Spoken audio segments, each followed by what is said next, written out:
The name is Weston, Paul Weston. This is the man who might have been the fourth James Bond. Yeah, for about 30 seconds. But Barbara Broccoli said they were looking for a new Bond, and they found Timothy Dalton, who I thought was very good. So I was at least considered for 30 seconds. Paul was involved in 9 Bond films as a stunt double for 2 James Bonds, and he was also a stunt coordinator. But more of that later. First, it all began in the early 1960s, when Paul responded to an ad for male models.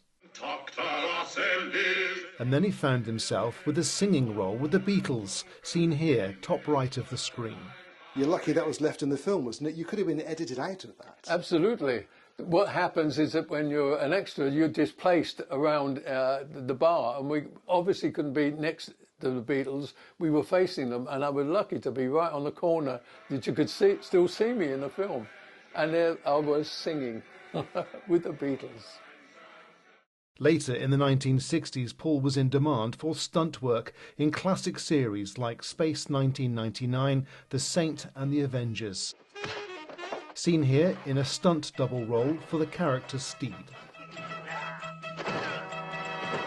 The editor has to do one scene, one shot, next shot, so you can see Steed, me, Steed, me, Steed, me, and put it all together. Sometimes it's pretty clear that it's me. The editors, they can make or break a scene, but when you're getting that close onto stunt doubles, it's very difficult for them. It was at about this time that Paul set up the Stunt Register, making the role of stuntman more professional. And earlier this year, he received a Lifetime Achievement Award. We were now registered, we were getting respect from producers, we could negotiate wages and, health and safety coming into it, which we never had before. It was could be very dangerous in the early days. By the mid-1970s, Paul was well established as a stuntman. He was working with stars like Telly Savalas and Robert Redford, and he was the stunt double for Christopher Reeves in Superman.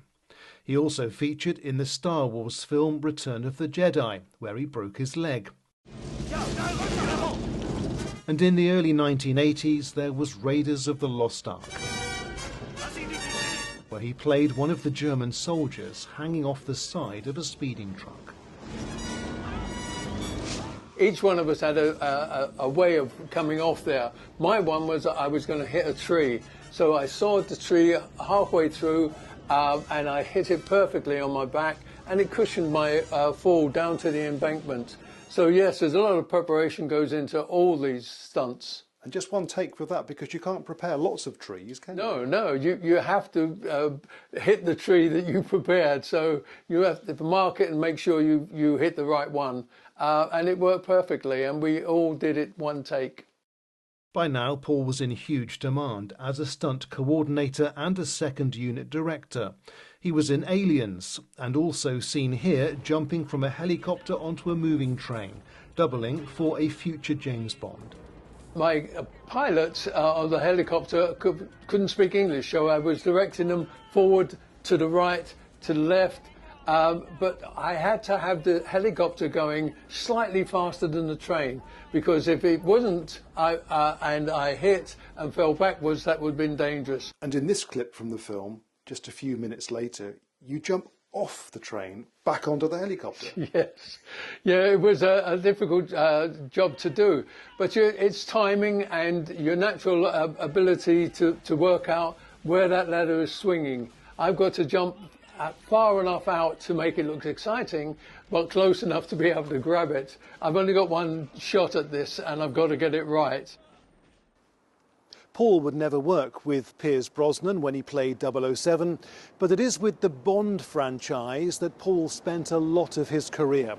And that's why we've come to his local cinema to take a closer look at that body of work.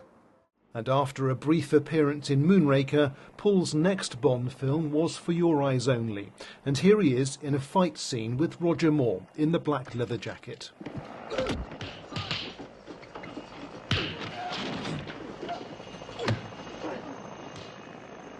The challenge with these fights obviously is to make it look real, but not hit each other. It's the camera angles that make a good fight. You have to have a hit. As you can see, those hits look right because the camera is in the right position. This next clip shows you emerging from a railway carriage, nearly getting your head knocked off, and then running across the top of a moving train.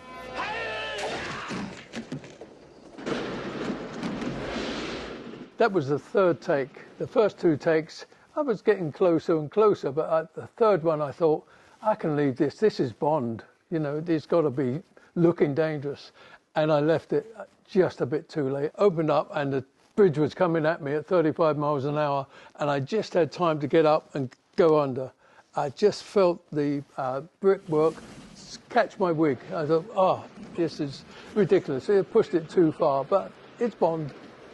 You mentioned earlier that you were briefly in the frame to be Bond, but you did eventually get a speaking part.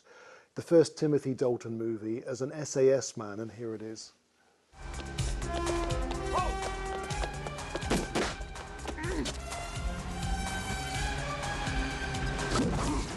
Hold on, you're dead. The director said, say something about his being shot. So I said, hold on, you're dead. And I get to repeat that every convention I go to.